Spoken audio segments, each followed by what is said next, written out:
Class 10th employability skills code है 402 और unit 5 देख रहे हैं ग्रीन स्किल्स।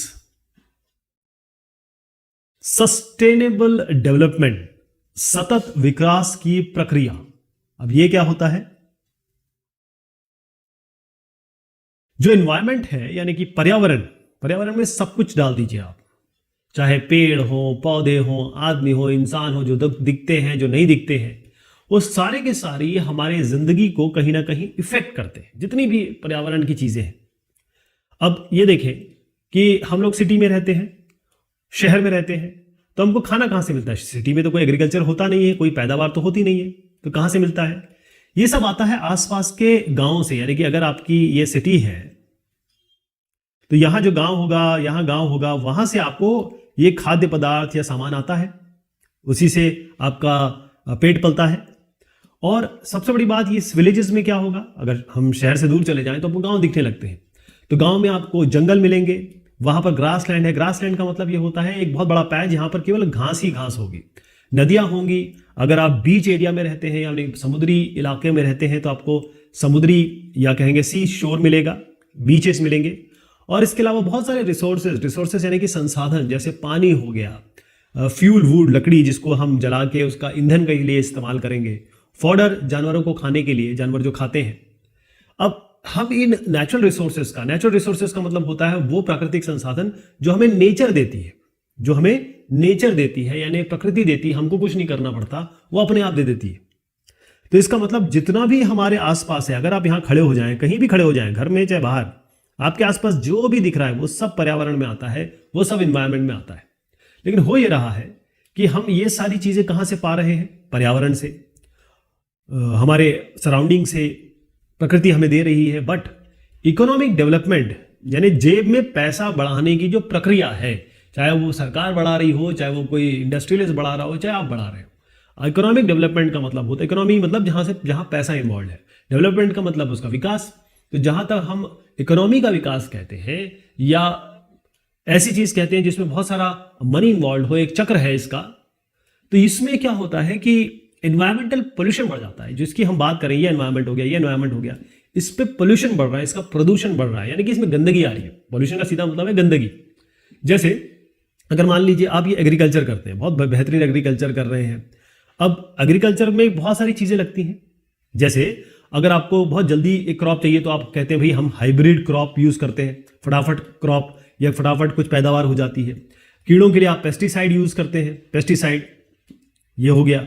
इसके अलावा आप उर्वरता बढ़ाने के लिए जमीन की, मिट्टी की फर्टिलाइजर्स यूज करते हैं, जैसे पहले खाद वगैरह यूज किया करते थे। तो ये बहुत अच्छा है, पैदावार तो बड़ी जबरदस्त हो रही है। लेकिन प्रॉब्लम ये है कि इससे एनवायरमेंटल डिग्रेडेशन हो रहा है, पर्यावरण का ह्रास हो रहा है। ह्रास मतलब होता है इसकी हानि हो रही है, डिग्रेडेशन मतलब खराब होना। अगर इस ग्राफ को देखें तो ऐसे यहां पर अगर सही मिट्टी है या सही पर्यावरण है तो वो गिरता चला जा रहा है। तो हमको क्या करना पड़ेगा?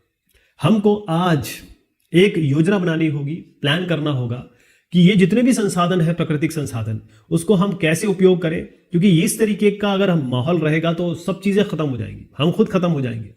तो हमको जो रिसोर्सेस है, संसाधन है, उसको सस्टेनेबल मैनर में यानी सतत विकास की प्रक्रिया के अनुसार, उसके तौर तरीकों के हिसाब से हमको इस्तेमाल करना है।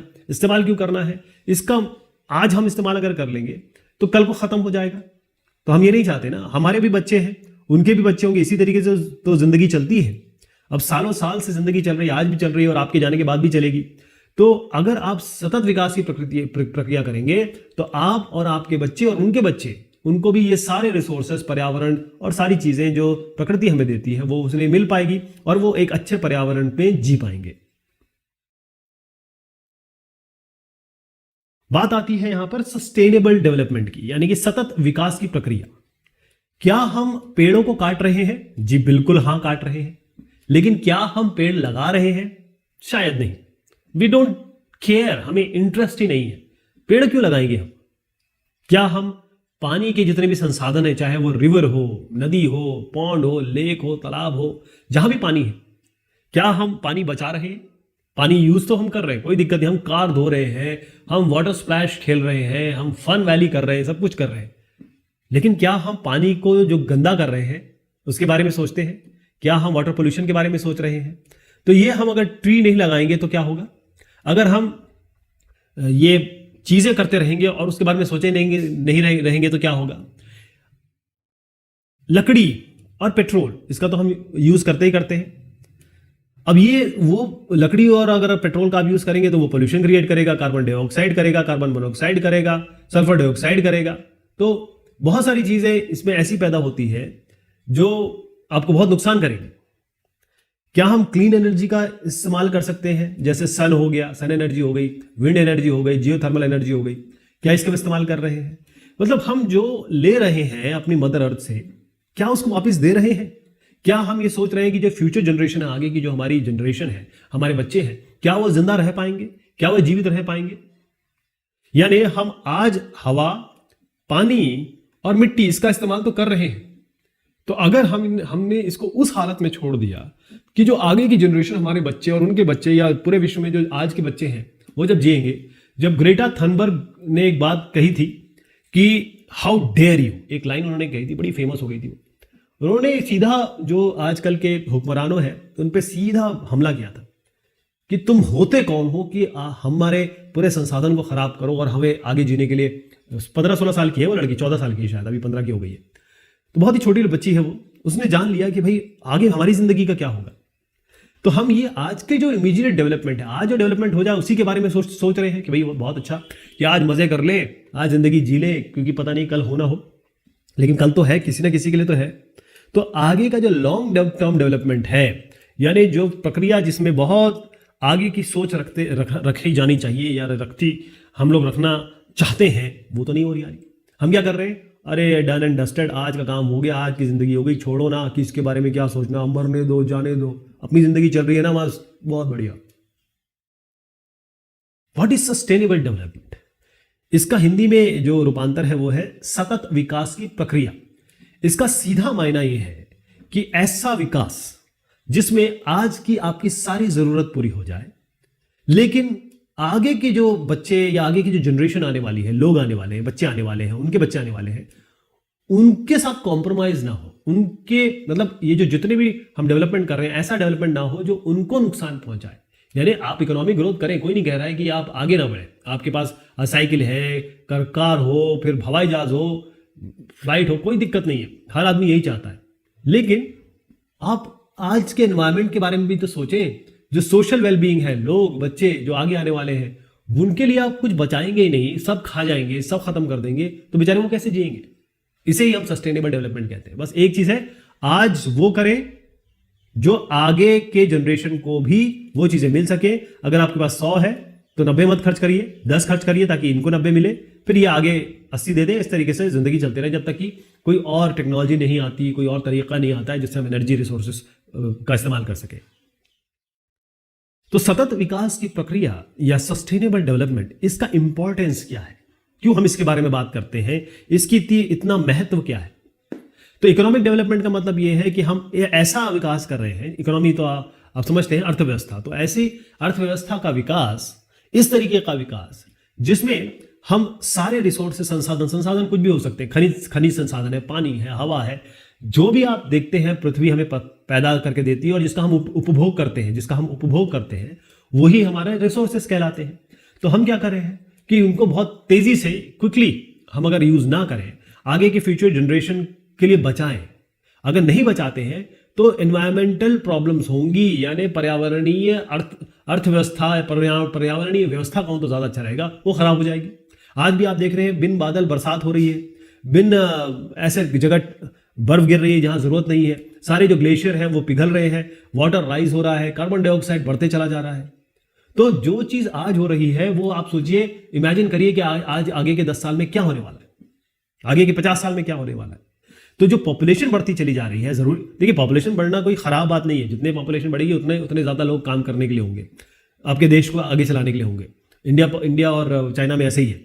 लेकिन अगर पॉपुलेशन इतनी ज्यादा बढ़ जाए और वो तनख्वाह इतनी ज्यादा बढ़ जाए कि भाई सारे जो गुड्स हैं, सामान है, उनका कंजम्पशन शुरू हो जाए, मतलब हर नेचुरल रिसोर्सेज को लोग यूज करना शुरू कर दें। क्योंकि नेचुरल रिसोर्सेज बनने में, आप सोच लीजिए, पेट्रोल बनने में कितना समय लगता है, लाखों साल लगते हैं। डीजल बनने में कितना साल लगता है, लाखों साल लगते हैं, क्योंकि ये सब क्रूड ऑयल से आता है। क्रूड ऑयल जो होता है, जिसे हम खनिज तेल कहते हैं, उसको बनने में कितना समय लग जाता है, लाखों साल लग जाते हैं। तो अगर आप यूज़ करते हैं, आप कहेंगे ये तो प्रकृति देती है, लेकिन आज देती है ना, उसके बाद मिलियन साल बाद देगी, फिर क्या होगा? आपके बच्चे क्या खाएंगे? आपके बच्चे क्या यूज़ करेंगे? ज़मीन आप खराब कर देंगे, ज़मीन की उर्वरता आने में हज़ारों साल लग जाते हैं। तो आज जब हमारे पास बहुत अच्छा पैसा हो गया, पॉपुलेशन बढ़ रही है, तो जो कंजम्पशन ऑफ गुड्स है, खासतौर पे देखिए जो सामान का इस्तेमाल हो रहा है, हम बस सामान का इस्तेमाल करते हैं, कचरा फेंक देते हैं, है ना? तो इससे क्या हो रहा है कि हम जब लोग बढ़ेंगे, इनकम बढ़ेगी, तो लोग वो भी होंगे जो प्रोड्यूस करेंगे इसको। तो जो जब भी प्रोडक्शन होता है, नेचुरल रिसोर्सेज का उपयोग तो होता है। मान लीजिए कि अगर आपको कोई सामान चाहिए तो एक कंपनी बनाएगी तो वो नेचुरल रिसोर्सेज का यूज करेगी। नेचुरल रिसोर्सेज का यूज कर रही है, इसका मतलब नेचुरल रिसोर्सेज ये भी खत्म कर रही है और आप भी इसका उपभोग कर रहे हैं, है ना? तो सोसाइटी को, समाज को सोचना पड़ेगा, इसको चेंज होना पड़ेगा, इसको अपने आप में परिवर्तन लाना पड़ेगा कि जो हमारी डेवलपमेंट स्ट्रेटेजी है, जो हमारी विकास की सोच है, प्रक्रिया है, वो ऐसी ना हो कि वो हमारे पर्यावरण को नुकसान पहुंचा दे, डिस्ट्रॉय कर दे, खत्म कर दे। ये कैसे हो सकता है? जब आप खुद एक समझदार आदमी बने। इंडिविजुअल प्रैक्टिस से आएगा ये, कोई ऐसा नहीं कि कोई ग्रुप खड़ा हो गया कि भाई आरे के जंगल जो है वो कटने नहीं चाहिए, है ना? ऐसे तो होता है कि बहुत ग्रुप आ जाता है, लेकिन ये जो लोग हैं, ये समझदार लोग हैं, ये खड़े हुए। अब बहुगुणा साहब हैं, आपको याद होगा कि जिन्होंने चिपको आंदोलन शुरू किया था, अब उनकी अभी भी पिछले साल डेथ हो गई। तो ये जो बहुगुणा साहब हैं, इन्होंने ये चीज शुरू की तो लोगों को पता चला कि भाई पेड़ कितने जरूरी है। हम लोग अपने मजे के लिए, अपने रोड बनाने के लिए, अपने एरोड्रम बनाने के लिए, अपने ट्रेन लगाने के लिए, अपने इंडस्ट्री लगाने के लिए पेड़ों को काटे चले जा रहे हैं। तो भाई ये जो तरीका है ये सही नहीं है। हम हर आदमी को सस्टेनेबल लाइफस्टाइल के हिसाब से आगे बढ़ना पड़ेगा। सस्टेनेबल मतलब ऐसा जिंदगी आज जिए ताकि आगे के लिए भी रिसोर्सेज, संसाधन बचे, अपने बच्चों के लिए, अपने आगे के फ्यूचर जनरेशन के लिए, क्योंकि आपके भी तो बच्चे होंगे ना, आगे कभी ना कभी तो होंगे।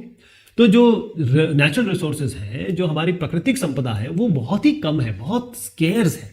अगर इसका हम इस्तेमाल सही से नहीं करेंगे तो ये खत्म हो जाएगा। जैसे मान लीजिए आपके पास पानी नहीं आता है, अगर आप ऐसे गांव में होते हैं जहाँ वाटर नहीं है, तो आप क्या करते हैं?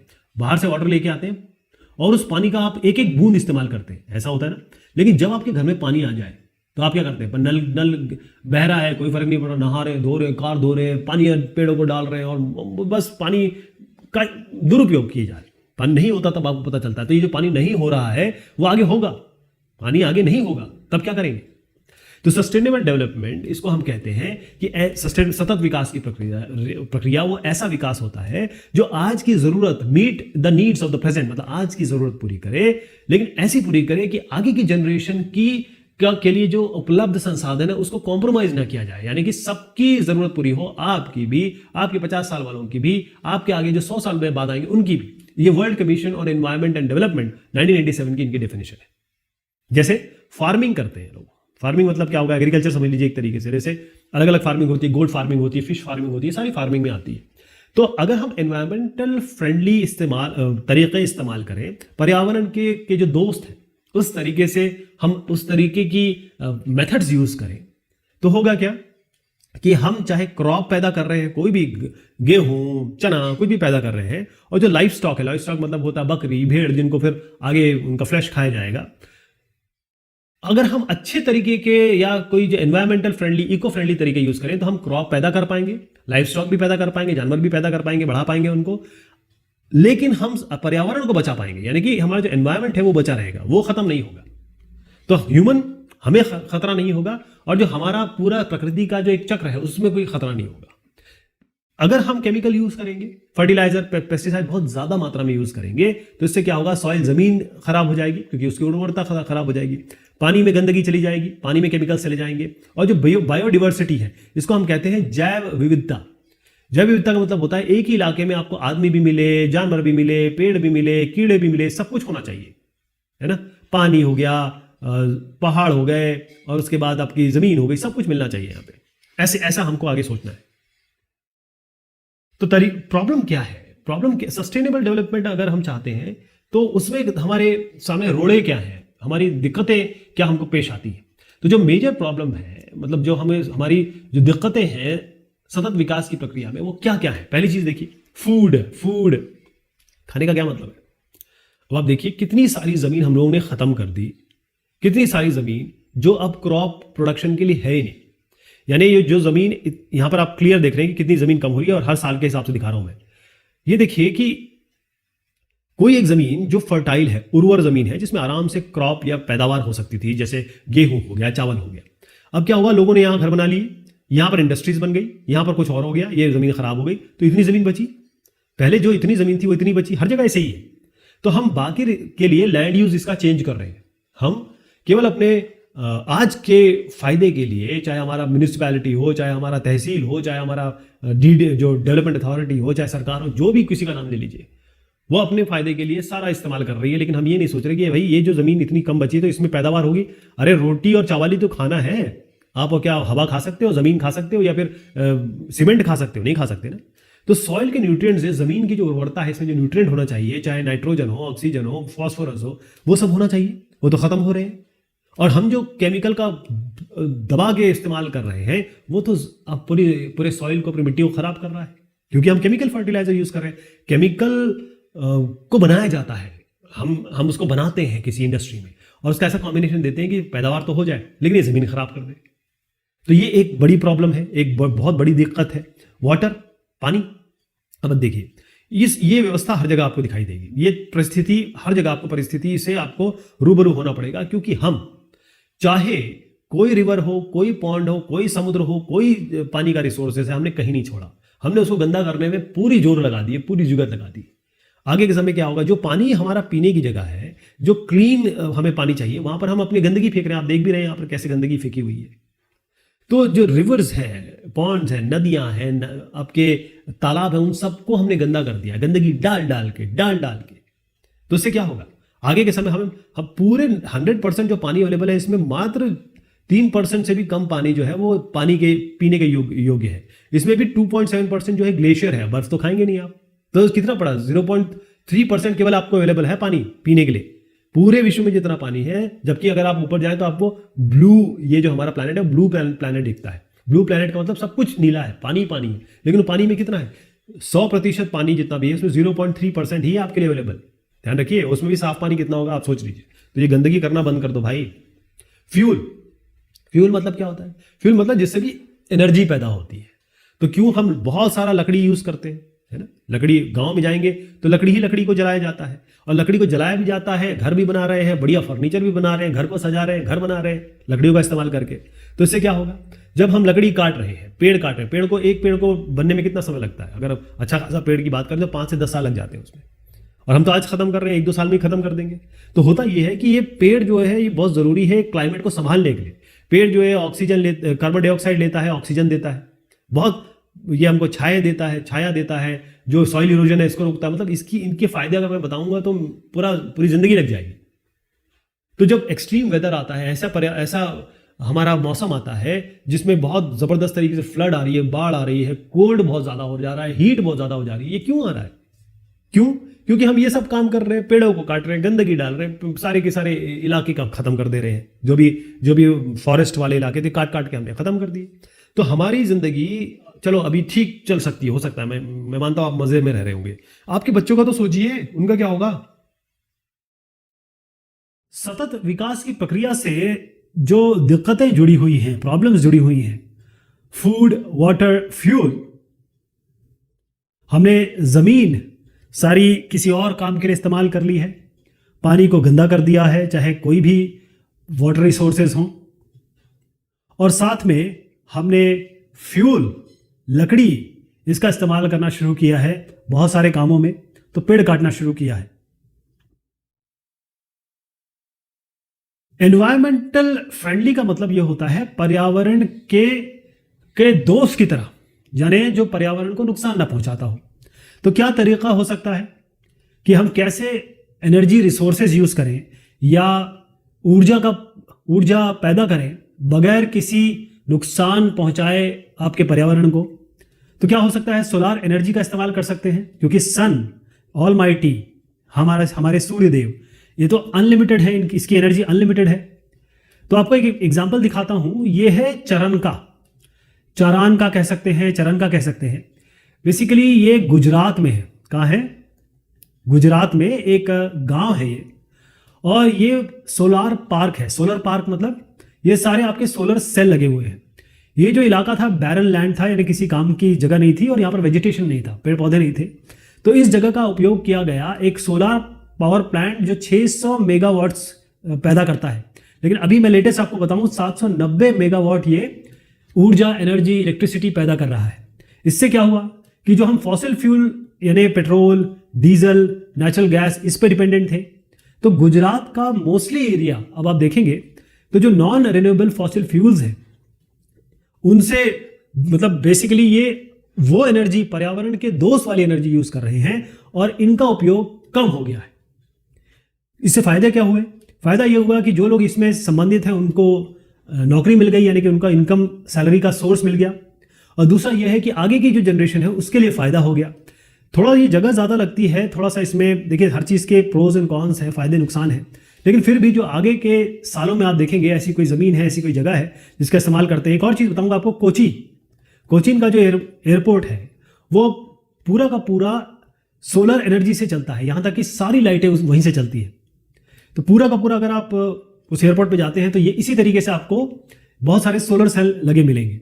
तो सस्टेनेबल डेवलपमेंट में क्या क्या आता है? एक तो जितने भी आप रिसोर्सेज, संसाधन हैं, प्रकृति ने दिए हैं या खुद आप बना रहे हैं, उसका जो बहुत ज़्यादा अधिक उपयोग है उसको हम कर रहे हैं। और रिसोर्सों संपादक, इनका संपादन और इनका संरक्षण दोनों हम करना चाहते हैं, कंजर्वेशन करना चाहते हैं। जो भी वेस्ट आप पैदा कर रहे हैं, क्योंकि वेस्ट तो पैदा हर घर में होता है, हर इंडस्ट्री में होता है, उसको दोबारा उपयोग करिए, दोबारा इसको रिसाइकिल करिए, इसको ऐसा बनाइए कि ये दोबारा उपयोग किया जा सके। और जितने भी रिन्यूएबल रिसोर्सेज हैं और बायो रिसोर्सेज जिसे हम कहते हैं, जैसे पेट्रोल पहले चलता था, अब पेट्रोल में इथेनॉल हम लोग मिलाते हैं, तो उससे क्या हुआ, अगर 10% 20% इथेनॉल में मिला लें तो बहुत सारी जो एनर्जी है या फिर पैसा भी बचता है। और जो इथेनॉल जो है वो जो पैदा होता है वो जैविक पदार्थों से पैदा होता है, शुगर और स्टार्च से पैदा होता है। तो इसका मतलब वो बायोडिग्रेडेबल भी है। और हम ज़्यादा से ज़्यादा पेड़ उगाएं, हमारी सबसे इंपॉर्टेंट चीज़ है कि जितना ज़्यादा पेड़ उगाएंगे, लगाएंगे, उतना आगे फायदा होगा, क्योंकि पेड़ हमारी ज़िंदगी है, वहीं से हमें हवा मिलती है। हर बिल्डिंग के बीच में बड़े बड़े कंक्रीट जंगल्स बन गए, उनके बीच में कोशिश करें कि हमारे पास पेड़ हो या ग्रासी पैचेस हो ये इन बिल्डिंग्स के बीच में। इसके अलावा वो सारे चीज़ों का उपयोग करें जो हमें, जो जब हम उसको फेंकें तो जो हमारी प्रकृति है उसे यूज़ कर ले। ऐसा ना हो कि हम प्लास्टिक का यूज़ कर रहे हो, प्लास्टिक सालों साल तक ज़मीन में पड़ी हुई है, गाय खा रही है, मर रही है। ऐसे टेक्नोलॉजी, प्रौद्योगिकी का इस्तेमाल करें जो एनवायरमेंटल फ्रेंडली हो, यानी पर्यावरण की दोस्त हो, और उस पर बेस्ड हो, जो रिसोर्सेज का एफिशिएंट यानी बिल्कुल समझदारी से इसका उपयोग करें। SDG यानी कि सस्टेनेबल डेवलपमेंट गोल। अगर आपको सतत विकास की प्रक्रिया चाहिए, यानी कि आज जो आप कर रहे हैं, आप जो उपयोग कर रहे हैं जितने भी नेचुरल रिसोर्सेज या और रिसोर्सेज, वो ऐसा उपयोग करें कि आपके जो बच्चे हैं, आपके जो किड्स हैं, उनको भी वो अवेलेबल हो जाएं आगे चल के। इसी के लिए कुछ गोल्स हैं, यानी कि कुछ नियम कानून, आगे की सोच, या फिर एक कहते हैं ना एम, कि हमारा ये 20 साल 30 साल बाद ये हमारा एम है, ये हमारा ध्येय है। तो ये एक यूनिवर्सल कॉल है सबके लिए, विश्व के हर आदमी, हर इंसान, हर सरकार के लिए है कि कैसे हमको पॉवर्टी खत्म करनी है, गरीबी खत्म करनी है, कैसे हमको अपने प्लैनेट को, मदर अर्थ को बचाना है। और ये भी देखना है कि हर इंसान उसको पीस मिले। पीस का मतलब ये होता है शांति हो, और सबको प्रॉस्पेरिटी, यानी वो जिंदगी में आगे बढ़े, पैसा कमाए, अच्छी लाइफ जिए। तो ये जो SDGs है, सस्टेनेबल डेवलपमेंट गोल, इसको United nation sustainable development summit हुई थी, एक यानी कि एक मीटिंग हुई थी कह सकते हैं, न्यूयॉर्क में, सितंबर 2015 में इसको तैयार किया गया था। और इसमें 2030 का एजेंडा है कि 2030 में हम क्या चाहते हैं, हमारी पृथ्वी कैसे होनी चाहिए, हम लोग क्या प्लान कर रहे हैं, ये एजेंडा था पूरा इसमें। और इसमें 17 करीबन SDGs है, ऐसे करके 17 है कि हमें चाहिए क्या, ऐसे 17 लिस्ट है। और इसमें यह किया गया था कि सारी कंट्रीज के लिए टारगेट था, सारे देश जो है वो क्या क्या करेंगे ताकि 2030 में हमें एक नया विश्व, अच्छा विश्व और सस्टेनेबल डेवलपमेंट या सस्टेनेबल डेवलपमेंट को फॉलो करने वाला, उसको आत्मसात करने वाला, चलाने वाला विश्व मिलेगा। तो जो 17 SDGs में बता रहा हूँ, इसको बनाया गया था, एक्चुअली में यहाँ से बात शुरू हुई थी सस्टेनेबल डेवलपमेंट की। इसका नाम, मैडम का नाम है ब्रंट लैंड। इनका नाम आपको जरूर याद रखना है क्योंकि यहीं से ये वर्ड कॉइन हुआ है। तो 17 SDGs जो है उनका मेन ये था कि भाई जो बिजनेस है या जो गवर्नमेंट कहें या समाज कहें, जो भी ये सब फेस करते हैं, या बहुत सारे इंपॉर्टेंट ऐसे इश्यूज होते हैं या ऐसे कार्यक्रम होते हैं जो इन सब से रिलेटेड होते हैं, या फिर प्रॉब्लम हो या फिर अच्छाइयाँ, जो भी चीज़ इनसे रिलेटेड हो। जैसे पॉवर्टी है, हर समाज में पॉवर्टी आप देखेंगे, खासतौर पे अफ्रीका और एशिया कंट्री में आपको गरीब लोग मिलेंगे। और जेंडर बाइसिंग चल रही है, औरत मर्द का बहुत ज़्यादा डिफरेंस है।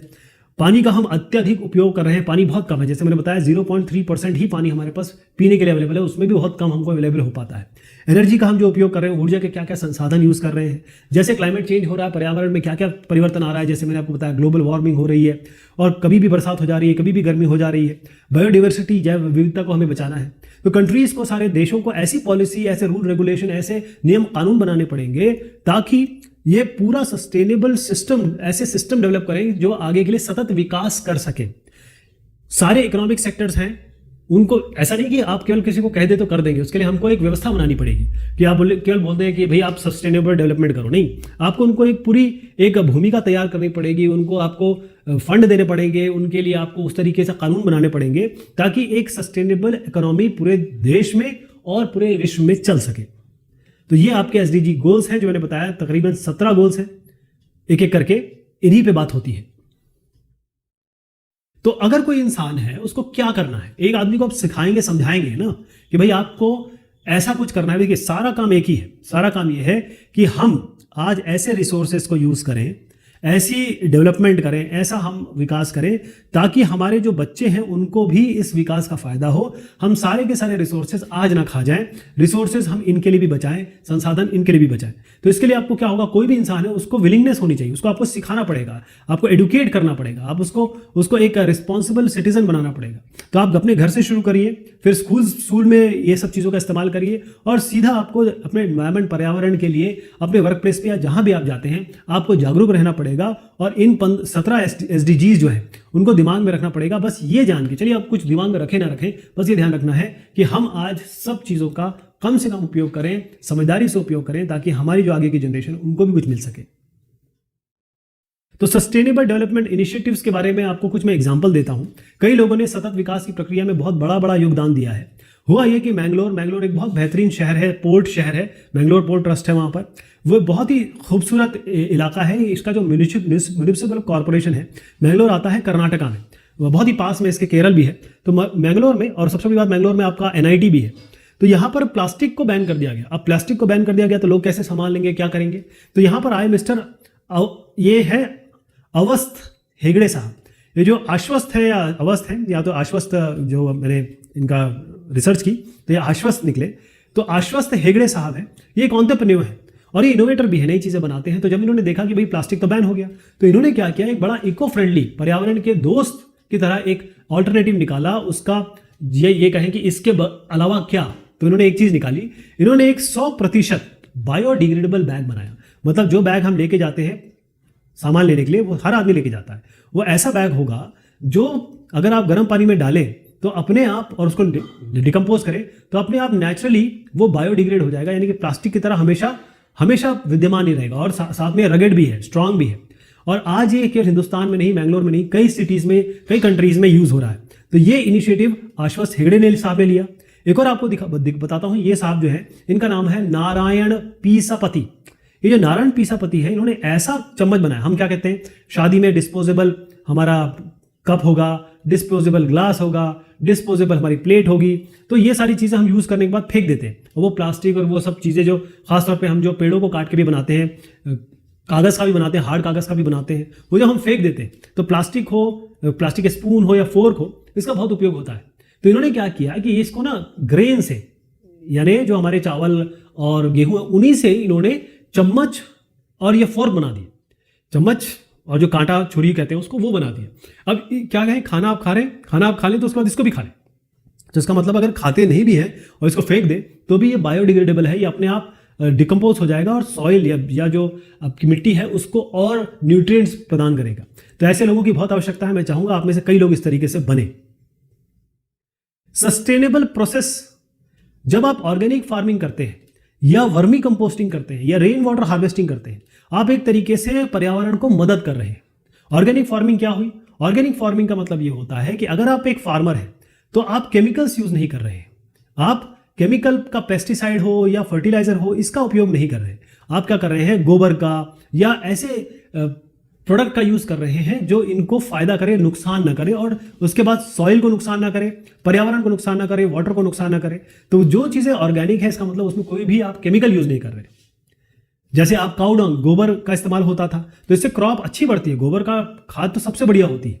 इससे क्या होगा कि एक तो फ्री मतलब केमिकल से रहित आपको पैदावार मिलेगी, और साथ में जो सॉइल है ज़मीन, क्योंकि अगर आप इसमें केमिकल डालेंगे तो अल्टीमेटली तो ज़मीन में जाएगा, ज़मीन में जाके ज़मीन की क्वालिटी को ख़राब करेगा। तो ये इसका फ़ायदा है कि आगे की जनरेशन हम जो आज खाना खा रहे हैं और आगे की जनरेशन को जो हम ज़मीन दे के जाएंगे वो भी अच्छी रहेगी। इसके अलावा एक और चीज़ है वर्मी कंपोस्टिंग। वर्मी कंपोस्टिंग जैसे मैंने बताया, वर्मी कंपोस्टिंग क्या है, इसमें आपके केचुए होते हैं। केचुए क्या होते हैं, अगर आप गोबर में इनको डाल दें तो उसको खाद बना देते हैं, इसको वर्मी कंपोस्टिंग कहते हैं। ये जो खाद है ये बहुत ही बेहतरीन होती है, इतनी बेहतरीन कि जिसकी कोई हद नहीं। और ये काम कौन करता है, ये केचुए कर देते हैं, अर्थवर्म कर देते हैं। ऐसी पानी बहुत है, किसी समय में बहुत आता है, कभी नहीं आता, लेकिन पानी अगर आके बह गया तो आप काम नहीं कर पाएंगे, आपको जब गर्मी आएगी तो आप यूज़ नहीं कर पाएंगे, क्योंकि हिंदुस्तान में तो मानसून टाइप मौसम है।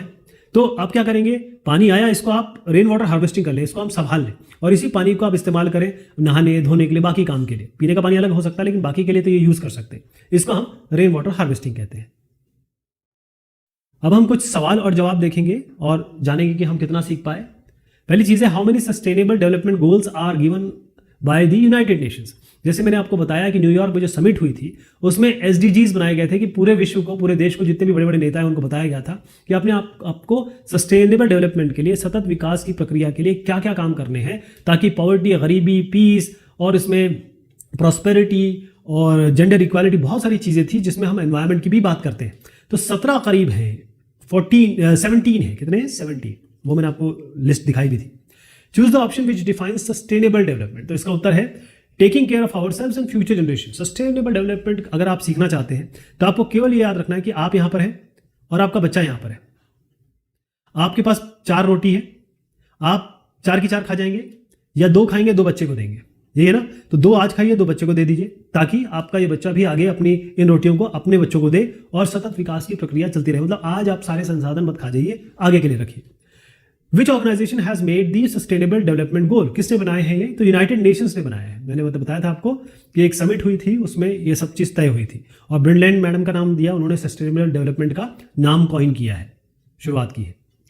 अब सब्जेक्टिव क्वेश्चन देख लेते हैं। What is meaning of sustainable development and what do you think the United Nations has made the 17 sustainable development goals. तो सस्टेनेबल डेवलपमेंट का मतलब ये है कि आज अपनी नीड्स, आपकी रिक्वायरमेंट, ज़रूरतों को पूरी करिए, लेकिन उसको इस तरीके से पूरी करिए कि आगे की जो फ्यूचर जनरेशन है उनका नुकसान ना हो। यानी कि आप इकोनॉमिकल ग्रोथ करिए, मतलब अर्थव्यवस्था, इकोनॉमिक डेवलपमेंट कर दिया, अर्थव्यवस्था में सुधार लाइए, लेकिन एनवायरनमेंट का भी ध्यान देना है और लोगों का भी ध्यान देना है कि सोशल वेलबींग रहे। ऐसा ना हो कि आप सब खा जाएं और आगे किसी को कुछ मिले भी ना। What do you think the United Nations has made 17 sustainable development गोल।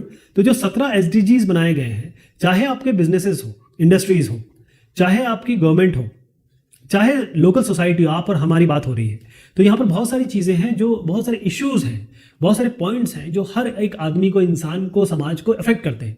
जैसे पॉवर्टी हो गई, गरीबी, जेंडर इक्वालिटी हो गया, यानी कि औरत आदमी में फ़र्क, खासतौर में ट्रांसजेंडर भी इसमें आ जाते हैं, गेज भी आ जाते हैं, लेस्बियंस भी आ जाते हैं। वाटर यूज, हम पानी का अत्यधिक उपयोग कर रहे हैं क्योंकि 0.3% ही पानी है पीने योग्य, वो भी बहुत कम है। एनर्जी, क्या हम कौन से रिसोर्सेज यूज़ करते हैं ऊर्जा के लिए। क्लाइमेट चेंज जो हो रहा है, क्लाइमेट चेंज मतलब जो हमारे ग्लोबल वार्मिंग हो रही है, कार्बन डाइऑक्साइड बढ़ती चली जा रही है, ओजोन होल हो रहा है, बहुत सारी चीज़ें होती चली जा रही हैं। और जो हम बायोडिवर्सिटी, हमारी जो जैव विविधता को हम खत्म करते चले जा रहे हैं बिकॉज ऑफ ऑल दीज। मतलब हम इकोनॉमिक डेवलपमेंट चाहते हैं इसलिए। तो सारी कंट्रीज़ को कहा गया कि आप रूल रेगुलेशन पॉलिसीज़ बनाइए ताकि हर एक सेक्टर में आप उनको फैसिलिटी प्रोवाइड करें, नॉलेज प्रोवाइड करें और आप कोशिश करें कि इकोनॉमी बढ़े, लेकिन ऐसे बढ़े कि जो प्राकृतिक संपदा के अलावा जो लोग हैं उनको नुकसान ना पहुंचे और आगे के ज़माने में, आगे की ज़िंदगी के लिए भी लोगों के पास चीज़ें रहें। यहां हम बात करेंगे our role in sustainable development, यानी कि हमारा क्या रोल है, हम क्या हक अदा करते हैं, हम क्या कर सकते हैं सस्टेनेबल डेवलपमेंट के लिए, यानी सतत विकास की प्रक्रिया के लिए।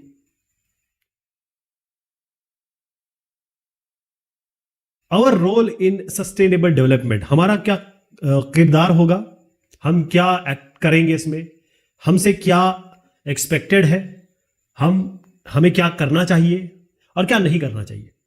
तो पहली चीज मैं आपको बता दूं कि जिस हिसाब से पॉपुलेशन बढ़ रही है, जनसंख्या बढ़ रही है और इतना डेवलपमेंट हो रहा है, हर एक देश में आप देखेंगे डेवलपमेंट हो रहा है, हिंदुस्तान में भी हो रहा है। इससे क्या हो रहा है कि हम लोगों ने ये जो कंजम्पशन है वो बढ़ा दिया है। किसका? नेचुरल रिसोर्सेज का।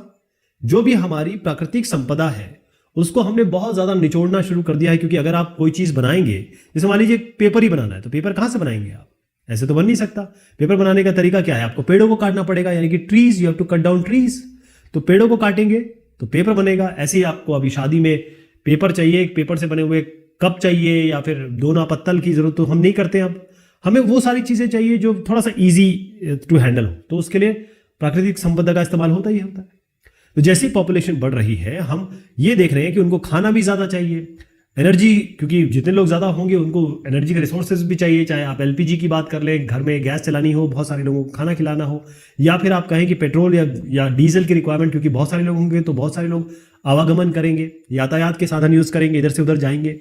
और पानी के बगैर तो कुछ नहीं होता। हम खाते में भी, खाने में भी पानी होता है, हमारे शरीर में भी 70-80% पानी है, सब कुछ पानी है। बगैर पानी के तो आप रह ही नहीं सकते। तो जब हम क्रॉप ग्रो करते हैं, यानी इसका मतलब यह है कि जब भी हम कोई पैदावार करते हैं, तो सॉइल के न्यूट्रिएंट्स, जो हमारा सॉइल है, हमारी जमीन है, मिट्टी है, जैसे अगर आप कुछ ग्रो किया आपने यहाँ पर, तो क्या होगा? ये अपने आप तो इसमें, जैसे आप बोलते हैं ना, इसमें आयरन है, इस बोले पालक में बड़ा आयरन है, तो आयरन कहाँ से आता है? हवा से तो आ नहीं जाएगा, जमीन से ही तो लेगा वो। तो कहने का मतलब यह है कि जो भी आप क्रॉप उगाते हैं वो जमीन से न्यूट्रिएंट ले लेता है। तो एक तरीके से आप कह लीजिए कि जमीन अब खाली हो जाती है। अब सॉइल के पास, मिट्टी के पास वो न्यूट्रिएंट या ये कहें मिनरल्स आपको देने के लिए नहीं होता है। तो जितना ज्यादा क्रॉप ग्रो करेंगे उतना ज्यादा न्यूट्रिएंट खत्म होने लग जाएगा। तो अब इस जमीन को आप कैसे इस्तेमाल करेंगे? मान लीजिए आपने ये जो क्रॉप है काट ली, अब आपको इसी मिट्टी पे कुछ और उगाना है, तो आप क्या उगा पाएंगे? कैसे उगाएंगे? क्योंकि इसकी न्यूट्रिएंट तो खत्म हो गए। अगर लगाएंगे भी तो उस तरीके से नहीं निकल आ पाएगा। तो ये जो खासतौर पे हम जो फॉसिल फ्यूल यूज करें, फॉसिल फ्यूल क्या है? लाखों साल पहले जो जीव जंतु हैं, एनिमल्स और जो प्लांट्स हैं, ये मरे, और ये मर के इनके ऊपर मिट्टी जम गई, फिर प्रेशर, टेम्परेचर, ह्यूमिडिटी, बहुत सारे केमिकल प्रोसेसेस के कारण ये जानवर और ये प्लांट्स ये किस में बदल गए? ये हमारे फॉसिल फ्यूल में बदल गए। फॉसिल फ्यूल क्या होता है? क्रूड ऑयल होता है बेसिकली। और ये क्रूड ऑयल क्या है?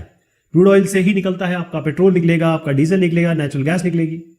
तो कोल हो, कोयला हो, ऑयल है, कोयला क्या है? लकड़ी तो है, बहुत सालों पहले वो हो गया, तो अब कोयला हो गया। वो कोयला है, चाहे आप क्रूड ऑयल की बात करें जिससे पेट्रोलियम डीजल वगैरह बन रहा है, नेचुरल गैस जैसे हम सीएनजी वगैरह यूज करते हैं। तो जब इतना सारा हम यूज कर रहे हैं तो आखिर में क्या होगा? हम तो ये नेचुरल रिसोर्सेज तो हमारे खत्म हो जाएंगे। हम जिस हिसाब से यूज कर रहे हैं आगे चल के खत्म हो जाएंगे। अब आपकी सिचुएशन देखिए, यहाँ पे ये जो नेचुरल रिसोर्सेज हैं, ये क्या हो रहा है? जमीन बुरी तरीके से खराब हो गई, जमीन खराब हो गई। अब इसमें क्या उगाएंगे? आप नहीं उगा सकते। आप सबसे बड़ी बात यह है कि हम जो रिसोर्सेज, संपदाएं, प्राकृतिक संपदा ले रहे हैं नेचर से, हम उसको क्या दे रहे हैं? हम बस लेते चले जा रहे हैं। वन वे कम्युनिकेशन है ये, हम बस लेते चले जा रहे हैं, देते कुछ भी नहीं है। तो फैक्ट्रीज, ये आप देखें क्या करती है। पहली चीज तो ये है कि कोई भी फैक्ट्री लगेगी उसमें चिमनी होगी, चिमनी से यहां पर बहुत सारे आपके पॉल्यूटेंट्स बाहर की तरफ आएंगे और वो एयर में मिल जाएंगे।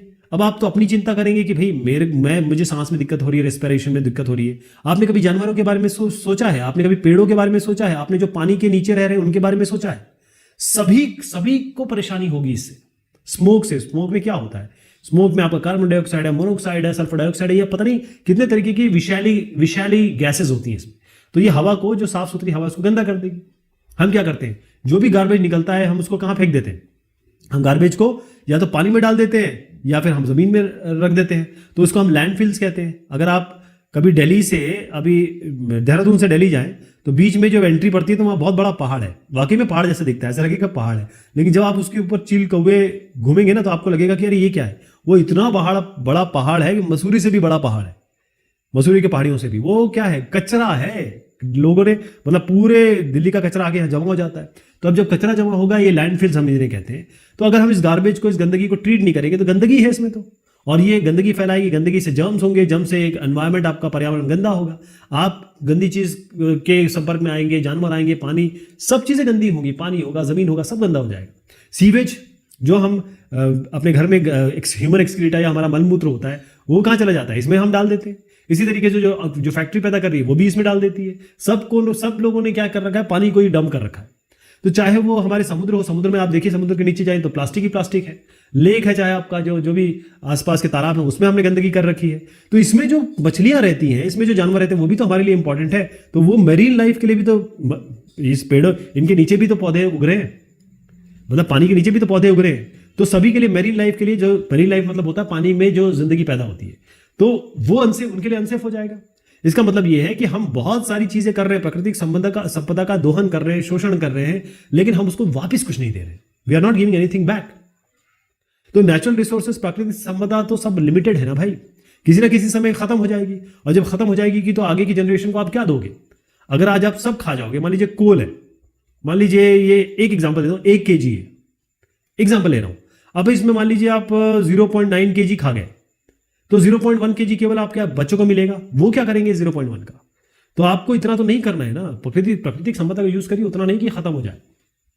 एक इनिशिएटिव बताता हूं, बहुत बेहतरीन इनिशिएटिव लिया गया, और ये रेलवेज ने लिया, इंडियन रेलवेज ने लिया। और खासतौर पर जब लालू प्रसाद यादव, ये आरजेडी के सर्वे सर्वा है, राष्ट्रीय जनता दल है बिहार में, तो वो जब रेलवे मिनिस्टर बने तो उन्होंने क्या किया, जो बनारस है और रायबरेली है, बल्कि पूरे रेलवे में ही उन्होंने लगा दिया। बल्कि आज अगर बनारस रायबरेली में जाएंगे तो आपको कुल्हड़ की चाय मिलेगी। तो कुल्हड़ की चाय का मतलब क्या है? ये है कुल्हड़। कुल्हड़ क्या मतलब होता है? जो कप हम यूज करते हैं ना, वो मिट्टी के बने हैं। तो मिट्टी के इसमें बर्तन में चाय आपको मिलती है। देखिए बच्चा पी रहा तो रहा है, लेकिन ये हम आज की बात कर रहे हैं, बहुत जगह हम इस पे यूज करते हैं। ये तो गलत हो गया ना, हमको ये यूज करना चाहिए। तो इंडियन रेलवे ने ये यूज किया। ये जो प्लास्टिक और पेपर कप में बच्चा पी रहा है, ये तो बहुत अच्छा तरीका नहीं है। तो हम एक ट्रेडिशन भी, अपना जो संस्कृति है, सभ्यता भी ले आएंगे वापस, और साथ में हम कुल्हड़ की चाय तो बड़ी टेस्टी होती है, मिट्टी का उसमें फील आता है, और मिट्टी से तो हम सब जुड़े हैं। तो इससे क्या क्या फायदे हो रहे हैं? पहली चीज फायदा क्या हो रहा है कि एक तो हम जो ट्रीज है, हमको पेपर बनाने के लिए ट्री चाहिए, मतलब पेड़ों से ही तो, जब पेड़ हम काटेंगे उसी पेड़ से तो आपके ये सब पेपर बनता है ना। तो आपको पेड़ नहीं काटने पड़ेंगे। दूसरा ये है कि ये जो कुल्हड़ बनाते हैं, वो लोग जो कुल्हड़ बनाते हैं, जिनको हम पॉटर्स कहते हैं या कुम्हार कहते हैं, वो लोग की एक तरीके से आप उनको नौकरी दे रहे हैं, या फिर उनके जीविकोपार्जन का साधन दे रहे हैं। तो इकोनॉमी में फायदा होता है, इससे अर्थव्यवस्था में फायदा होता है। और ये जो प्लास्टिक का वेस्ट है, जो आप प्लास्टिक का वेस्ट सालों साल तक ये बायोडिग्रेड हो डेबल है ही नहीं। ये तो अगर आपने डाल दिया तो जिंदगी भर रहेगा, जब तक आप आगे की जनरेशन 5-6 जनरेशन निकल जाएंगे आपकी। तो ये we are reducing the plastic waste इससे, कुल्हड़ से। तो ये कुछ फायदे हैं। अब हमारा रोल क्या होता है सस्टेनेबल डेवलपमेंट की तरफ? देखिए, यूनाइटेड नेशन ने अपना काम कर रही है। उन्होंने क्या किया, 17 सस्टेनेबल डेवलपमेंट गोल्स बनाए सारे विश्व के लिए, सारी कंट्रीज के लिए, कि भाई सारे जो देश है वो ये 17 पॉइंट्स है, इनके हिसाब से काम करेंगे। और जो प्रॉब्लम हमारी हर तरीके की प्रॉब्लम है, उन तरीकों को हम दूर करेंगे और कोई ना कोई सोल्यूशन निकालेंगे इसका। तो उसके लिए हर एक कंट्री को कुछ रूल्स और रेगुलेशन बनाने पड़ेंगे, कुछ गाइडलाइन बनानी पड़ेंगी, कुछ नियम कानून बनाने पड़ेंगे, ताकि हम गरीबी को हटा पाएं, भुखमरी को हटा पाएं, अच्छी हेल्थ, अच्छी शिक्षा दे पाएं, लोगों को क्वालिटी एजुकेशन दे पाएं। तो इसमें सारी चीज आ जाती है। एक देश अगर अच्छा कर लेगा, मान लीजिए चाइना और इंडिया नहीं करता, चाइना और इंडिया की कितनी पॉपुलेशन है? 2 बिलियन तो इन्हीं की हो जाती है। 1.38 करोड़ हम लोग हैं, 1.45 करोड़ कौन है? ये चाइना है। तो 2 बिलियन तो हम लोग, 2 बिलियन क्या ज्यादा ही हो गए, इतने लोग तो हम ही लोग हैं। अगर इंडिया चाइना ना करे तो विश्व करे ना करे क्या फर्क पड़ता है? क्योंकि हम लोगों को ही तो सब मेन चीज करना है, जहाँ पॉपुलेशन बहुत ज्यादा है। तो हमको अपने हवा को, पानी को, जमीन को पोल्यूशन से, प्रदूषण से बचाना है, साफ पानी की व्यवस्था करनी है, साफ हवा चाहिए सबको, और ऐसी एनर्जी का सोर्स चाहिए जो सब लोग यूज कर सकें और जो सस्टेनेबल हो, जैसे सोलर एनर्जी हो गई, जैसे विंड एनर्जी हो गई, इस तरीके से। तो हमको एक सिटीजन बनना है, एक इंसान बनना है, जो हम, जैसे बर्डलैंड साहब मैडम ने भी कहा था, सस्टेनेबल डेवलपमेंट यही शब्द लेके आई थी। तो हम ऐसा इंसान बने, एक ऐसा सिटीजन बने जो आगे की सोचता है, अपने बच्चों के लिए सोचता है, और आज की जो गंदगियां हो रही हैं उनको दूर कर सके। जहां भी गंदगी हो रही है, आप आवाज उठाइए, अपने पर्यावरण को बचाना, क्योंकि आप इस पर्यावरण में रह रहे हैं। पर्यावरण खराब होगा तो आपको क्या, सारे लोगों को परेशानी होगी। ठीक है जी। तो ये 17 सस्टेनेबल डेवलपमेंट गोल है। न्यूयॉर्क में एक मीटिंग हुई थी, एक कमेटी की मीटिंग हुई थी, जिन्होंने 17 SDGs बनाई, ये सस्टेनेबल डेवलपमेंट गोल। और ये न्यूयॉर्क में जब हुई थी तो 2015 का समय था, और तभी से ये कहा गया कि ये 17 गोल्स हैं और सारे देशों को इसके हिसाब से अपने नियम कानून बनाने पड़ेंगे, और इसी पे लोग काम कर रहे हैं। मेन चीज थी कि सारी दिक्कतें दूर हो जाए, पूरी जो भी हमारे पास अवेलेबल है। क्वालिटी एजुकेशन, अच्छी एजुकेशन का मतलब क्या होता है? अगर कोई भी सस्टेनेबल डेवलपमेंट चाहिए, अगर आपको कोई भी जानकारी चाहिए, मैं कहता हूं आप खाना बनाना है आपको, तो अगर आप खाना तभी तो बना पाएंगे जब आपको कोई सिखाएगा, कोई एडुकेट करेगा। वरना आप पता चला मसाला जला देंगे, हो सकता है कि मसाला पूरे तरीके से भुना नहीं और आपने उसको निकाल लिया तो टेस्ट ही नहीं रहेगा उसमें, या मिर्ची ज़्यादा डाल दी। कहने का मतलब ये, हर चीज़ के लिए एजुकेशन बहुत ज़रूरी है, यानी कि जानकारी बहुत ज़रूरी है। आपको आपको आपकी पढ़ाई लिखाई बहुत ज़रूरी है। तो क्वालिटी एजुकेशन एक बहुत मस्ट है किसी भी सतत विकास की प्रक्रिया के लिए, या दुनिया की किसी भी चीज़ के लिए एजुकेशन इज मस्ट। एजुकेशन के बगैर आप कोई काम नहीं कर सकते। तो हमको चाहिए क्वालिटी एजुकेशन। क्वालिटी एजुकेशन मतलब नहीं कि बस माँ साहब अगर मसूरी में रहते हैं, वो पिथौरागढ़ नहीं जाना चाहते, तो उन्होंने एक बंदा हायर कर दिया, 10,000 में वहाँ पढ़ाता है, माँ साहब सरकारी नौकरी है, घर में बैठे हुए हैं। ऐसी एजुकेशन का क्या फायदा? एजुकेशन प्रॉपर होनी चाहिए, प्रैक्टिकल एजुकेशन होनी चाहिए, और वो एजुकेशन जिसमें आप बच्चे को केवल एग्जाम ना लेते रहें, उनको सिखाएं, उनको समझाएं, उनको एक अच्छा सिटीजन बनाएं, उनको बताएं कि भाई जैसे मैं आपको बता रहा हूं कि आपको अच्छा आदमी बनना है, आपको एक पर्यावरण के लिए अच्छा काम करना है, तो आप वो रिस्पॉन्सिबल सिटीजन बनना है। तो इससे क्या होगा कि जो भी आपके एरियाज में जो भी चीजें हैं उसका आप इस्तेमाल कर सकते हैं। क्या फायदा होगा कि आप जानते हैं कि कौन सी चीज सही है, कौन सी चीज गलत है, ये आपको बता दी जाएगी, सिखा दी जाएगी। आप अपने दिमाग से भी सोच सकते हैं। आप क्या करेंगे, अगर आप एडुकेटेड हैं तो अपने दोस्तों को भी लेके जाएंगे, चल भाई चलो स्कूल चले, और अपने दोस्तों को आप मदद भी करेंगे कि चलो भाई आपको ये समझ में नहीं आ रहा है, चलो मिलके पढ़ते हैं। और अगर कोई बच्चा ये बोलता है कि ना ना ना मुझे स्कूल नहीं आना, तो आप उसको मदद करेंगे, नहीं भाई पढ़ाई तो जरूरी है, बगैर पढ़ाई के कैसे जिंदगी चलेगी। क्लीन वाटर एंड सैनिटेशन, साफ पानी और साफ सैनिटेशन का मतलब ये होता है, मैं इसको ऐसे समझाऊं कि जब आप टॉयलेट पेशाब करते हैं, मतलब मलमूत्र करते हैं, तो उसके वो गंदगी होती है, उसको साफ करना बहुत जरूरी होता है। वरना अगर वो रहेगी तो बहुत सारे डिसीजेस, बहुत सारी गंदगी, बहुत सारे जर्म, बहुत सारे कीटाणु हो सकते हैं। तो साफ पानी, मैक्सिमम जो प्रॉब्लम होती है, लोग बीमार होते हैं, जैसे टाइफाइड हो गया या तमाम तरीके की बीमारियां जो है वो पानी से होती है, उसे हम वाटर बॉर्न डिसीज कहते हैं। तो पानी साफ हो, और जो गंदगी हो रही है, जैसे टॉयलेट पेशाब कर रहे हैं आप, तो वो साफ हो जाए। तो हमको अपने एफर्ट लगाने होंगे ताकि हिंदुस्तान को हम फ्री कर सकें। हिंदुस्तान को क्या, मैं तो कहूँगा जो भी डेवलपिंग कंट्री हो या अंडर डेवलप्ड कंट्री हो, वहाँ पर ओपन डेफिकेशन, मतलब बाहर में जो लैटरिन करते हैं, जो मल होता है हमारा, हिंदुस्तान में बहुत सारे लोग बाहर जाके मल करते हैं और सुबह सुबह जाते हैं और फिर धो के चले आते हैं। तो डेफिकेशन नहीं होना चाहिए, बाहर गंदगी ना करें प्लीज। तो इसके लिए हमको साफ टॉयलेट बनाने पड़ेंगे, और हमको लोगों को समझाना पड़ेगा, सिखाना पड़ेगा कि भाई ये गंदगी ना कर रहे यार, ये क्या कर रहे हो, साफ सुथरे रहो जरा। तो इंडस्ट्रियल पोल्यूशन एक बहुत बड़ी समस्या है। क्लीन वाटर, साफ पानी तो हमें चाहिए, सैनिटेशन करना है। उसके अलावा क्या है कि अगर पानी जो होगा गंदा होगा तो सभी लोग परेशान होंगे। और हम जो इंडस्ट्री के द्वारा पोल्यूशन करते हैं, जो भी इंडस्ट्रीज होती है वो क्या करती है, ये देखिए क्या हो रहा है, ये इंडस्ट्री से ही तो ये वेस्ट जा रहा है, या तो हम पैदा करते हैं या फिर जो भी हमारे व्यापार है वो पैदा करते हैं, ये गंदगी पैदा करते हैं। तो इससे वाटर रिसोर्स का क्या होगा, यहाँ जो लोग रहते हैं देखिए वो उनका क्या होगा, चाहे मछली हो, मरीन लाइफ हो, तो वो तो खत्म हो जाएंगी। तो इससे क्या होगा, हमें पानी ही साफ नहीं मिल रहा है, पानी की लड़ाई होगी। किसी ने कहा कि जो तीसरा विश्व युद्ध हुआ है या होगा, सॉरी 2 हो चुके हैं, पहला दूसरा, अब तीसरा विश्व युद्ध होने वाला है, और तीसरा विश्व युद्ध जो होगा वो पानी के कारण होगा। तो अपना पानी देखिए, पानी बिल्कुल साफ होना चाहिए, उसको क्लीन रखिए और बचाइए और गंदगी मत करिए। अफोर्डेबल एंड क्लीन एनर्जी, हम जो एनर्जी यूज कर रहे हैं अभी, उसमें मोस्टली आप क्रूड ऑयल के प्रोडक्ट देखते हैं, जैसे पेट्रोलियम हो गया, डीजल हो गया, आपकी नेचुरल गैस हो गई। तो जरूरी यह है कि हम ऐसी एनर्जी यूज करें जो क्लीन हो, साफ सुथरी है, यानी पोल्यूशन ना करती हो, प्रदूषण ना करती हो। जैसे मान लीजिए आप कोल जलाते हैं, कोयला, तो कोयला जलाएंगे, पहली बात तो यह है कोयला नॉन रिन्यूएबल फ्यूल्स में आता है। नॉन रिन्यूएबल का मतलब यह होता है कि एक बार आपने इसको जला दिया तो दोबारा ये प्रकृति इतनी जल्दी बनाएगी नहीं, इसको लाखों साल लग जाते हैं। इसके बाद अगर हम एफर्ट करें, क्योंकि सोलर एनर्जी, सन, ये तो हमेशा रहेंगे, ये तो कभी नहीं जाने वाले। जो सोलर एनर्जी का इस्तेमाल हम करें और इससे हम इलेक्ट्रिसिटी पैदा कर सकें, तो एक साथ हम एनर्जी भी प्रोड्यूस कर रहे हैं, कोई ऐसी चीज कर भी नहीं रहे हैं जिससे प्रदूषण हो, यानी दोनों में विन विन केस है। जैसे बायोगैस आप यूज कर सकते हैं। बायोगैस में क्या होता है, जितनी भी गंदगी निकलती है, चाहे गाय का, भैंस का, आपका, और जो एग्रीकल्चर वेस्ट निकलते हैं वो सब डाल दीजिए इसमें। ये एनारोबिक प्रोसेस होता है, इससे अपने आप यहां पर गैस बन जाएगी। तो गैस जो निकलती है इसको आप खाना बनाने के लिए यूज कर सकते हैं। तो ये इको फ्रेंडली, यानी आप पर्यावरण के दोस्त की तरह काम करेगी। और नेचुरल गैस, जिससे मैंने कहा कि आप पेट्रोलियम प्रोडक्ट से निकाल के लाते हैं फिर यूज करते हैं, उसका बहुत अच्छा ये ऑप्शन है। तो अफोर्डेबल एंड क्लीन एनर्जी, जिसमें सोलर एनर्जी की मैंने बात की, बायोगैस, ऐसे बहुत सारे हैं। Decent work and economic growth. अब आप देखें डिसेंट वर्क का मतलब क्या होता है कि हम, तो सबसे पहली बात यह है कि हम जैसी पैदा होते हैं, माँ बाप कहते हैं बेटा थोड़ा पढ़ाई कर लो, अच्छे नौकरी में चले जाओ, अच्छी नौकरी में जाओगे तो तनख्वाह कमाओगे, तनख्वाह कमाओगे तो फिर अपने घर को पाल पाओगे, शादी ब्याह होगा, बच्चे होंगे। तो पहली चीज क्या होती है, पढ़ाई करनी है और उसके बाद एक अच्छी नौकरी लेनी है, या फिर कोई एंटरप्रेन्योर बनना है। पढ़ाई करके भी आप बहुत अच्छे बिजनेसमैन बन सकते हैं, क्योंकि आपको पूरी नॉलेज रहेगी सारे सब्जेक्ट्स की, और अपनी फैमिली का आप ख्याल रख सकते हैं। तो आप अगर बेहतरीन काम करेंगे, मेहनत से काम करेंगे, तो आपका एग्जिस्टेंस इस देश में, इस पूरे विश्व में कुछ होगा, क्योंकि आप समाज के लिए काम कर रहे हैं। ऐसी स्किल डेवलप करिए, ऐसा हुनर पाइए, ऐसी पढ़ाई कीजिए या ऐसी चीज सीखिए जिससे आप समाज, कम्युनिटी या पूरी तरीके से विश्व में कहीं ना कहीं अपना रोल अदा कर सकें। केवल आके जी के बच्चे पैदा करके मर जाना ये कोई जिंदगी नहीं है।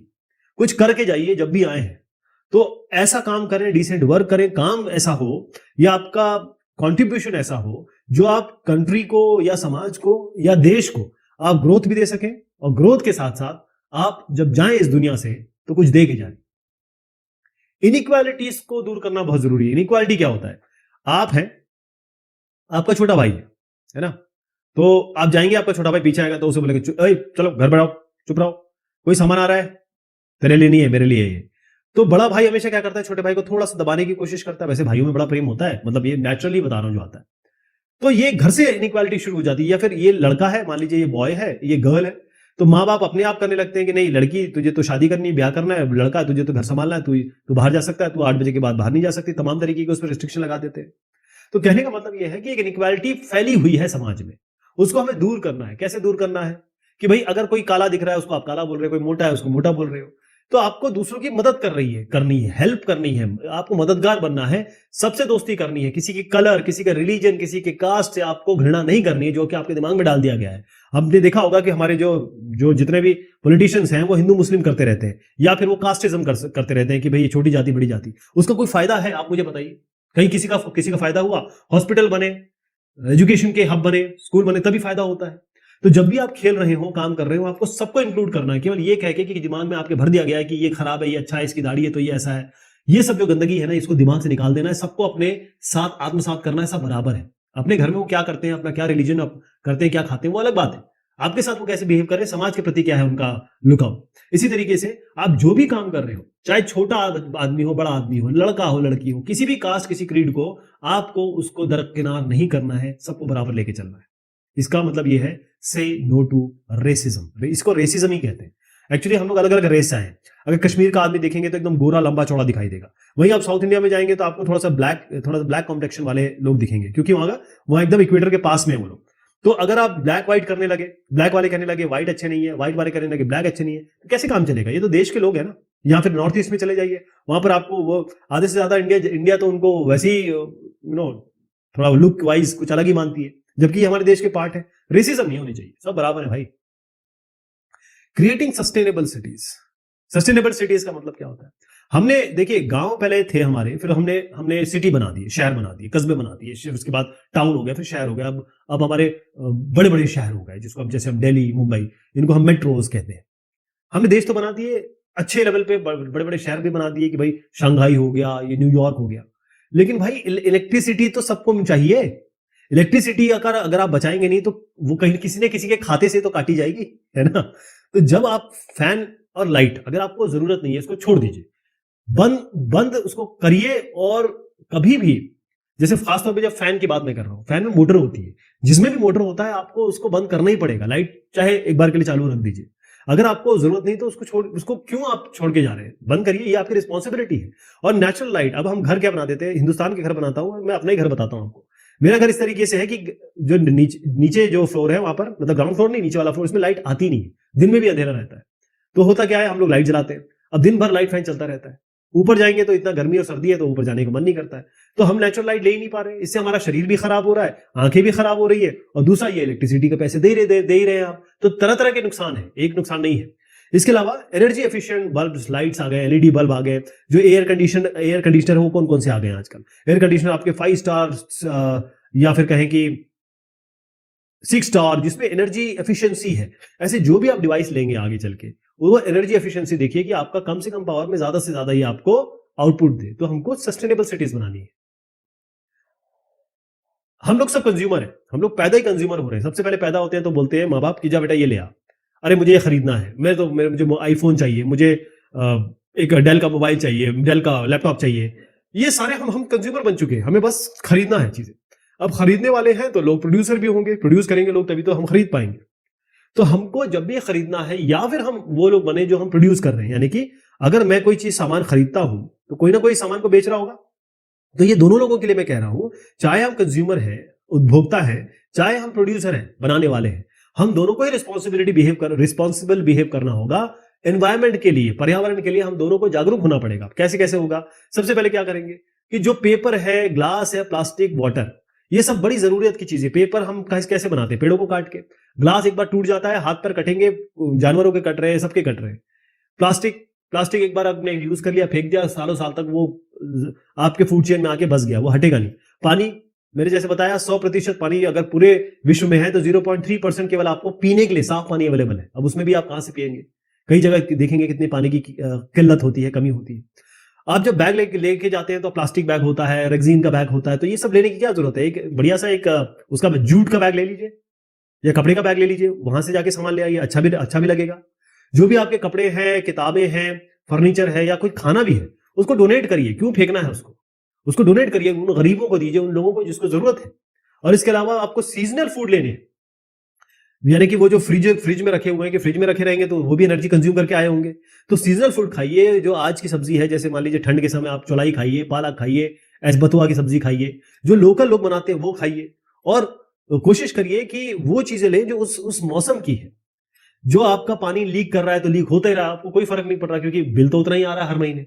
इस तरीके से पाइप है वो बंद हो रखा है, या फिर किसी तरीके से वो कहीं से लीक हो रहा है बीच में, तो यहाँ पर दो पड़ोसी हैं, उन्होंने कहा कि पाइप लीक हो रहा है, पानी गिर रहा है, अरे मेरा थोड़ी ना काम है, ये कहेगा मेरा थोड़ी ना काम है, कोई नहीं कर रहा, पानी वेस्ट हुए जा रहा है। इस तरीके से जो भी गार्बेज है उसको वेट गार्बेज और ड्राई गार्बेज, मतलब जो भी आपके खाने पीने का सामान घर से निकलता है उसको अलग रखिए। जो भी आपके ड्राई वेस्ट है, जैसे प्लास्टिक हो गया या फिर आपका कोई बॉटल हो गई, वो सब आप इसमें रखिए और उसको घर से ही अलग करिए, और फिर इसको बाहर इसका निस्तारण करिए। ये आपको एक अच्छा कंज्यूमर और प्रोड्यूसर दोनों बनाएगा। पानी के ऊपर सब दिखता है, पानी के नीचे तो हमें नहीं दिखता, और हम उसकी परवाह भी नहीं करते। लेकिन अगर आप ऐसे लोगों की बात करें जो सी कोस्ट में रहते हैं, ऐसे इंडिया के बारे में बता रहा हूं, यहां पर जो लोग रहते हैं वो उनके पूरा खाना पीना जो है वो केवल मछलियां या सी फूड ही है, उनकी जिंदगी इसी से चलती है। अब अगर आप यहां पर कुछ गिराएंगे तो आप क्या सोचते हैं, यहां पहुंचेगा नहीं? वो कहीं ना कभी ना कभी पहुंचेगा, लहरों से या कैसे भी पहुंचेगा। तो हम कितना सारा प्लास्टिक वेस्ट कर रहे हैं। अमेरिका से प्लास्टिक आके थाईलैंड में, इंडिया में जाके डंप किया जा रहा है। मतलब वहां का कचरा, जो वेस्टर्न कंट्रीज का कचरा है, वो हमारे यहाँ आके डंप किया जा रहा है, गंदगी, इस नाम पे कि हाँ भाई इसका रीयूज होगा या रिसाइकलिंग होगी। लेकिन जो प्लास्टिक हम समुद्र के नीचे गिरा रहे हैं, इससे क्या है, पूरा का पूरा मरीन लाइफ खराब हो रही है सर। ये देखिए, ये बेचारे इनको ये बोल भी नहीं सकते, कुछ नहीं कर सकते, इनको तो भगवान ने भेजा है, लेकिन हम इनको खुद मार रहे हैं, हम इनकी जिंदगी खराब कर रहे हैं। तो ये थोड़ा सा आपको समझना होगा कि जो हमारी मेरीन लाइफ है, हमारे पानी के नीचे, चाहे वो आप रिवर की बात करें, लेक की बात करें, मतलब नदियों की बात करें, तालाबों की बात करें, या सी की बात करें, ओशंस की बात करें, इन सब में आपको पोल्यूशन नहीं करना, प्रदूषण नहीं करना, कम से कम बचाना है। क्योंकि मरीन लाइफ ही उतनी ही इंपॉर्टेंट है, क्योंकि ये पूरे हमारे पर्यावरण का, बायोडाइवर्सिटी का एक पार्ट है। लाइफ लैंड पे भी तो बचानी है। हम क्या कर रहे हैं, पेड़ों को काट रहे हैं धड़ाधड़। अब एक देखिए, मैं आपको एग्जांपल देता हूं, ये जो पेड़ है, ये कितने सारे काम करता है, अगर आप जान जाएंगे। पहली चीज तो ये आपको साफ हवा देता है, मतलब ऑक्सीजन देता है, कार्बन डाइऑक्साइड लेता है, ऑक्सीजन देता है। पहली बात तो ये आपको जीवनदायिनी यही हो गया। पेड़ से हर चीज हम काम में आती है, हम वेजिटेबल यहां से लेते हैं, फ्रूट यहां से लेते हैं, मतलब हमारा खाना पीना, फ्रूट, फल सब यहीं से लेते हैं। उसके अलावा ये पेड़ हम काटते हैं या फिर इसको यूज करते हैं तो फर्नीचर बना लेते हैं, इससे हम अपना पेपर बना लेते हैं, ये होता है। उसके अलावा क्या होता है, जब बहुत तेज आंधी आती है, हवा आती है, तो उसको रोकता कौन है, पेड़ रोकते हैं। पेड़ रोकते हैं तो ये जो सॉइल इरोजन होता है, वेव, हवा से, मतलब विंड से और एयर से, इसी से तो सॉइल इरोजन होता है। जो हमारी जो सॉइल है, मिट्टी की जो ऊपर की परत है, वो हवा और ये पानी ले जाते हैं। इसको कौन बचाता है, पेड़ बचाते हैं। तो बेसिकली क्या है कि जो ट्री हम काटते हैं, पेड़ों को काटते हैं, उससे क्या होता है, हमारा ऊपर की परत चली जाती है, जो न्यूट्रिटिव परत है, जिसमें हम अपनी क्रॉप उगाते हैं या पेड़ पौधे उगाते हैं। और उससे क्या होता है, लैंड जो है, जमीन बेकार हो जाती है, वो कल्टीवेशन, हम उसमें कोई क्रॉप नहीं उगा सकते। तो जितना ज्यादा पेड़ आप उगाएं उतना बढ़िया है दोस्त, और जितना पेड़ कम काटे उतना अच्छा है दोस्त।